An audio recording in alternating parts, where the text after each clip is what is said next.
যদি এতিয়ালৈকে আপুনি অৰুণোদয় আঁচনিৰ সুবিধা লাভ কৰা নাই তেনে ক্ষেত্ৰত আপোনাৰ বাবে আহি পৰিছে সুখবৰ, কিয়নো ইতিমধ্যে কিন্তু অসম চৰকাৰৰ তৰফৰ পৰা আকৌ নতুনকৈ অৰুণোদয় আঁচনিৰ ফৰ্ম বিতৰণ আৰম্ভ কৰিছে। আৰু বিশেষকৈ যিসকলে নেকি অৰুণোদয় আঁচনিৰ সুবিধা এতিয়ালৈকে লাভ কৰা নাই বা যিসকলে নেকি অৰুণোদয় আঁচনিৰ বাবে ফৰ্ম ফিল আপ কৰা নাই সেইসকলৰ বাবে কিন্তু বিশেষকৈ এই ফৰ্মটো মুকলি কৰি দিছে। অৰ্থাৎ যিসকল মানুহে যোগ্য হিতাধিকাৰী কিন্তু অৰুণোদয় আঁচনিৰ এতিয়াও লাভ কৰা নাই সেইসকলৰ বাবে এই ফৰ্মটো মুকলি কৰি দিছে। গতিকে আপুনি যদি এতিয়াও অৰুণোদয় আঁচনিৰ বাবে আবেদন কৰা নাই তেনে ক্ষেত্ৰত আপোনালোকে আজিৰ এই ভিডিঅ'ৰ জৰিয়তে সম্পূৰ্ণ বিষয়বস্তু জানিব পাৰিব যে আপোনালোকে অৰুণোদয় আঁচনি ফৰ্মখন কেনেকৈ সংগ্ৰহ কৰিব বা ফৰ্মখন কেনেকৈ ডাউনলোড কৰিব, লগতে ফৰ্মখন কেনেকৈ ফিল আপ কৰিব আৰু আপোনালোকে ফৰ্মখন ক'ত জমা দিব লাগিব সবিশেষ কিন্তু এই ভিডিঅ'ৰ জৰিয়তে আপোনালোকক জনাম। গতিকে ভিডিঅ'টো সম্পূৰ্ণকৈ চাব আৰু ভিডিঅ'টো ভাল পালে নিশ্চয় লাইক কৰি চেনেলটো ছাবস্ক্ৰাইব কৰিবলৈ পাহৰি নাযাব, ঠিক আছে। আৰু যদি ভিডিঅ'টো ফেচবুক আছে পেজটো ফ'ল' কৰি শ্বেয়াৰ এটা মাৰিবলৈ পাহৰি নাযাব। যেনে ফ্ৰেণ্ডসকল প্ৰথমতে চাওক, বিশেষকৈ যিসকল নেকি বিটিআৰৰ বাসিন্দা আছে সেইসকলৰ বাবে কিন্তু অসম চৰকাৰৰ তৰফৰ পৰা কি কৰিছে নতুনকৈ অৰুণোদয় 3.0 যিখন ফৰ্ম সেইখন ফৰ্ম মুকলি কৰি দিছে। ওকে, তো প্ৰথমতে আপোনালোকে ফৰ্মটো সংগ্ৰহ কৰিব লাগিব। আপুনি যদি ফৰ্মটো সংগ্ৰহ কৰিব বিচাৰে তেনে ক্ষেত্ৰত আপোনালোকে আপোনালোকৰ BCDCত যাব, অথবা আপোনালোকে যদি ব্লকৰ আণ্ডাৰত থাকে বা আপোনালোকে পঞ্চায়ত আণ্ডাৰত থাকে তেনে ক্ষেত্ৰত পঞ্চায়তৰ পৰা ফৰ্মখন সংগ্ৰহ কৰিব। ওকে, তো সংগ্ৰহ কৰাৰ পিছত আপোনালোকে ফৰ্মটো প্ৰিণ্ট আউট কৰি ল'ব, অথবা আপোনালোকে কি কৰিব মোৰ এই ভিডিঅ'টোৰ ডিছক্ৰিপশ্যনত ফৰ্মৰ লিংক দিয়া আছে, আপোনালোকে তাৰ পৰা প্ৰথমতে ফৰ্মটো PDF ডাউনলোডিং কৰি ল'ব। ওকে, ডাউনলোডিং কৰি আপোনালোকে প্ৰিণ্ট আউট কৰি ল'ব। প্ৰিণ্ট আউট কৰি লোৱাৰ পিছত আপোনালোকে ফৰ্মটো কি কৰিব লাগিব ফিল আপ কৰিব লাগিব। এতিয়া আপোনালোকে ফৰ্মটো কেনেকৈ ফিল আপ কৰে আৰু কি নথিপত্ৰৰ প্ৰয়োজন হ'ব সেয়া মই আপোনালোকক জনাই দি আছোঁ। সব ফ্ৰেণ্ডসকল আপোনালোকে যাতে বুজি পায় তাৰ বাবে মই এনেকৈ ফৰ্মটো ফিল আপ কৰি ৰাখিছোঁ। প্ৰথমতে চাওক, এইখন বাকচত কিন্তু আপোনালোকে ফটো এক কপি লগাব লাগিব। তাৰপিছত আপোনালোকে ষ্টেপ বাই ষ্টেপ ফৰ্মটো ফিল আপ কৰিব লাগিব। তো প্ৰথমতে সোধা হৈছে are you an existing beneficiary under Orunodoi scheme. যদি আপোনালোকে আগৰ পৰা অৰুণোদয় আঁচনি টকা লাভ কৰি আছিল তেনে ক্ষেত্ৰত আপোনালোকে এই যিটো বাকচ দেখিবলৈ আছে প্ৰথমটোত আপোনালোকে টিক কৰিব। মই যিজন ব্যক্তিৰ বাবে মানে মই এইটো এটা ডেমো বনাইছোঁ, ডেমো ফৰ্ম বনাইছোঁ। আপোনালোকে কিছুমান ঠাইত ডেমো দেখিবলৈ পাব। মই নিউ এপ্লাই কৰি আছোঁ, যাৰ বাবে মই নো অপশ্যনত ক্লিক কৰি দিছোঁ। আপোনালোকে যদি আগৰ পৰা পাই আছে তেনে ক্ষেত্ৰত জাষ্ট ইয়েছ কৰিব। বাকী ডিটেইলছসমূহ কিন্তু আপোনালোকে ছেম টু ছেম একেধৰণে দিব লাগিব। জাষ্ট প্ৰথম যিটো option are you an existing beneficiary আপোনালোকে জাষ্ট এই অপশ্যনটো দুই ধৰণৰ হ'ব পাৰে, ঠিক আছে। বাকীসমূহ ছেম প্ৰচেছতে হ'ব। তাৰপিছত ইয়াতে আহিছে ৰেচন কাৰ্ডৰ নাম্বাৰ। আপোনালোকৰ ৰেচন কাৰ্ড নিশ্চয় আছে আৰু আপোনালোকে সকলোৱে জানে যে ৰেচন কাৰ্ড নথকা পৰিয়ালে কিন্তু এতিয়াৰ পৰা অৰুণোদয় আঁচনিৰ সুবিধা লাভ নকৰে। গতিকে আপোনালোকৰ ৰেচন কাৰ্ড থকাটো বাধ্যতামূলক যদি আপোনালোকে অৰুণোদয় আঁচনিৰ বাবে আবেদন কৰিব বিচাৰে, আৰু আপোনালোকে ইয়াতে কিন্তু ৰেচন কাৰ্ডৰ নাম্বাৰটো বহাব লাগিব। তাৰপিছত ইয়াতে আহিছে ডিষ্ট্ৰিক্ট। আপোনালোকৰ যোনটো ডিষ্ট্ৰিক্ট হয় আপোনালোকে ডিষ্ট্ৰিক্টৰ নেমটো বহাব। এণ্ড ইয়াতে আহিছে আপোনালোকৰ LAC নেম, আপোনালোকৰ বিধানসভা সমষ্টিৰ নেম আহিছে, আপোনালোকে এইটো দি দিব।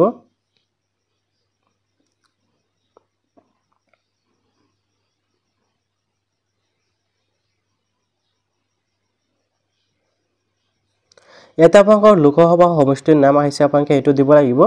এণ্ড আপোনালোকে এতিয়া দিব লাগিব নাম্বাৰ 1ত আপোনালোকে দেখিবলৈ আছে এপ্লিকেণ্ট ডিটেইলছ, অৰ্থাৎ যোনজনৰ বাবে এপ্লিকেণ্ট কৰি আছে সেইজনৰ ডিটেইলছ এতিয়া আপোনালোকে ষ্টেপ বাই ষ্টেপ দি যাব লাগিব। তো প্ৰথমতে আছে ফাৰ্ষ্ট টাইম, আপোনালোকে দেখিবলৈ আছে ইয়াতে মিষ্টাৰ মই এনেকৈ দিছোঁ, অৰ্থাৎ আপোনালোকৰ নামৰ প্ৰথম অংশ ইয়াতে দিব লাগিব। তাৰপিছত মই ইয়াতে ডেমো দিছোঁ যাতে আপোনালোকে বুজি পায়, বুজি পোৱাৰ বাবে ইয়াতে দিছোঁ। আৰু মিডিল নেমত চাওক, মই এই বাকচটো খালী ৰাখিছোঁ। যিসকলে নেকি নামৰ 3টা অংশ হয় সেইসকলে মিডিল নেম দিব পাৰে। সাধাৰণতে মানুহৰ 2টা অংশ হয়, প্ৰথম নেম আৰু লাষ্ট নেম, অৰ্থাৎ ফাৰ্ষ্ট নেম আৰু লাষ্ট নেম। তো ইয়াতে চাওক লাষ্ট নেমত মই আপোনালোকে বুজি পোৱাকৈ আপোনালোকে চাওক ইয়াতে তালুকদাৰ বাই আলি দিছোঁ। আপোনালোকে আপোনালোকৰ মানে উপাধিটো ইয়াতে দিব বা শ্বেয়াৰ নামটো দিব, ঠিক আছে।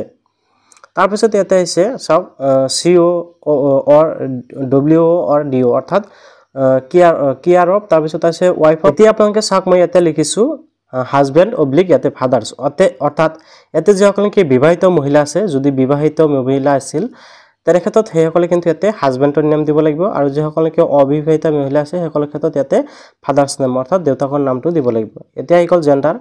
তো ইয়াৰ পৰা মেল ফিমেল আপোনালোকে দিব লাগিব, আৰু আপোনালোকে বৰ্তমান মেল ফিমেল সকলে এপ্লিকেশ্যন কৰিব পাৰিব। তাৰপিছত ইয়াতে আহিছে ডেট অফ বাৰ্থটো, ঠিক আছে। মই ইয়াতে জাষ্ট আপোনালোকে বুজি পোৱাকৈ ডেট অফ বাৰ্থটো ইয়াতে বহাই দিছোঁ, এইটো আপোনালোকে বুজি পোৱাকৈ দিছোঁ। তাৰপিছত ইয়াতে আছে এড্ৰেছ ডিটেইলছত, ঠিক আছে। 2 নম্বৰত এড্ৰেছ ডিটেইলছ দিব লাগিব, অৰ্থাৎ যোনজন ব্যক্তিৰ বাবে এপ্লিকেশ্যন কৰি আছে সেইজনৰ এড্ৰেছ ডিটেইলছ দিব লাগিব। এতিয়া চাওক ইয়াতে ব্লক নেম আপোনালোকে দিব লাগিব, আপোনালোকৰ যোনটো ব্লকৰ নেম হয়। তাৰপিছত ইয়াতে চাওক আহিছে GP BCDC বা BDC। আপোনালোকৰ GP বা আপোনালোকৰ BCDC নেম, অৰ্থাৎ গাঁও পঞ্চায়ত বা আপোনালোকৰ BCDC নেমটো কিন্তু আপোনালোকে ইয়াতে বহাই দিব লাগিব। মই জাষ্ট ইয়াতে গাঁও পঞ্চায়ত বুলি লিখি দিছোঁ আপোনালোকে যাতে বুজি পায়। তাৰপিছত ইয়াতে আছে ভিলেজ নেমত আপোনালোকে আপোনালোকৰ গাঁৱৰ নাম দিব লাগিব মই জাস্ট ইয়াতে গাঁৱৰ নাম বুলি পাই দিছো যাতে আপোনালোকে বুজি পায় তাৰ বাবে মই এনেকৈ ফৰ্মটো লিখিছো তাৰপিছত ইয়াতে আছে লোকেলিটি আপোনালোকে ল্যান্ডমাৰ্ক বা লোকেলিটিত আপোনালোকে এনেকৈ দিব মই ইয়াতে বৰপেটা ৰুট দিছো আপোনালোকে দি দিব তাৰপিছত ইয়াতে আছে মোবাইল নাম্বাৰ মই ইয়াতে জাস্ট এডাই আপোনালোকে বুজি পোৱাকৈ মোবাইল নাম্বাৰটো দি দিছো আপোনালোকে ঠিক এনেকৈ মোবাইল নাম্বাৰ দিব লাগিব এণ্ড ইয়াতে আপোনালোকৰ পিন কোডটো দিব মই ডেমো হিচাপত আপোনালোকে দি দিছো হাউস নাম্বাৰ ইয়াতে আপোনালোকে দিব লাগিব এণ্ড ইয়াতে পুলিচ ষ্টেচন নেমটো আপোনালোকে দিব লাগিব তাত আপোনালোকৰ থানাৰ নাম তো প্ৰথম যেটো পেজ আপোনালোকে এই পেজত এই ডিটেইলছসমূহ দিব লাগিব এতিয়া দ্বিতীয় পেজত আৰু কিছু গুৰুত্বপূৰ্ণ বিষয় আছে যেসমূহ আপোনালোকে ভালকৈ চালি জাৰি দিব লাগিব প্ৰথম পেজতকৈ কিন্তু দ্বিতীয় পেজটো অতি গুৰুত্বপূৰ্ণ বা অতি সাৱধানতা অৱলম্বন কৰিব লাগিব আৰু এই দ্বিতীয় পেজটো কিন্তু বেছি জটিল হয় আপোনালোকৰ বাবে ফৰ্মটো ফিল আপ কৰিবলৈ তো প্ৰায়োৰিটি হাউসহোল্ড ইয়াতে চাওক আপোনালোকে কেইবাটা অপচন পাব আপোনালোকে দেখিব আছে প্ৰায় 8টা মান অপচন কিন্তু ইয়াতে দি আছে ঠিক আছে ইয়াতে আপোনালোকে যিকোনো এটা ট্ৰিট কৰিব লাগিব এতিয়া আপোনালোকে কোনটো ট্ৰিট কৰিব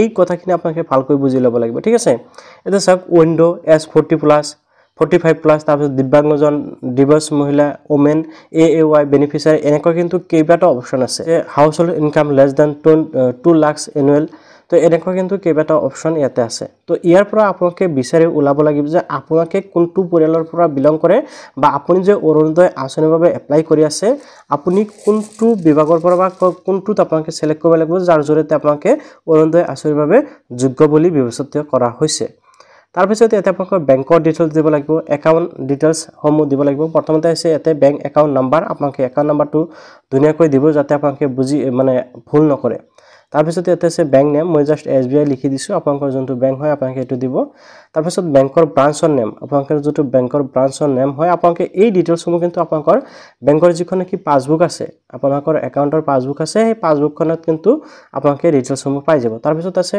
IFSC কোড আপোনালোকে দিব লাগিব তাৰপিছত এটা চাক bank passbook front page attach আপোনালোকে এটো ইউজ কৰিব আৰু আপোনালোকৰ বেংকৰ পাছবুক কিন্তু কি কৰিব ফটো ষ্টেট কৰি এই ফৰ্মখনৰ লগত এটা গাঁঠি দিব বাকি যেসমূহ ডকুমেন্টছ আছে হেমৰ লগত দি দিব এটো আপোনালোকৰ বাবে খুবই ভাল হ'ব তাতে কনসেন্ট আপোনালোকে দেখিব আছে এণ্ড সেলফ ডিক্লাৰেচন কনসেন্টত আপোনালোকে দেখিব আছে কনসাল্টত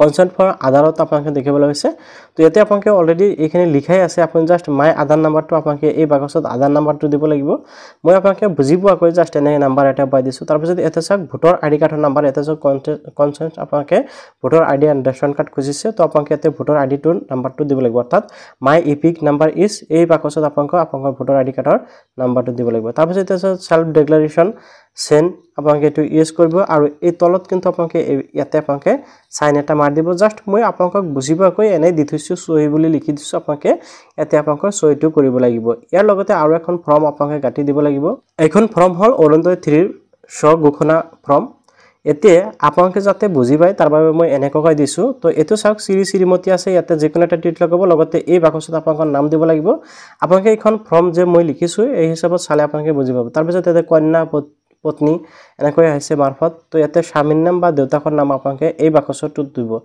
আৰু আপোনালোকে যাতে বুজি পায় তাৰ বাবে মই কি কৰিম এই যিখন ফৰ্ম এইখন ফৰ্ম কিন্তু মোৰ টেলিগ্ৰাম প্লাস মোৰ হোৱাটছআপ চেনেলত দি ৰাখিম আপোনালোকে তাৰ পৰা এইখন ফৰ্ম ডাউনলোডিং কৰি চাব পাৰিব তাৰ পিছত ইয়াতে চাওক আপোনালোকে ডেট অফ বাৰ্থটো দিব বা জন্ম তাৰিখটো দিব লাগিব তাৰ পিছত গাঁৱৰ নাম আপোনালোকে দিব আৰু ইয়াতে ৰেচন কাৰ্ডৰ নাম্বাৰ এই বাকচত পাব এই ডিটেইলছসমূহ আপোনালোকে ভালকৈ বুজি পাব এই ফৰ্মখন যদি ডাউনলোডিং কৰি চায় তাৰ পিছত ইয়াতে চাওক আপোনালোকে দেখিবলৈ পাইছে নাম আৰু ইয়াতে আপোনালোকে দেখিবলৈ পাইছে তাৰিখ আৰু ইয়াতে সহি আৰু স্থানৰ নামটো আপোনালোকে দিব লাগিব সহি মানে আপোনালোকে যাৰ বাবে আবেদন কৰিছে সেইজনে সহি কৰিব লাগিব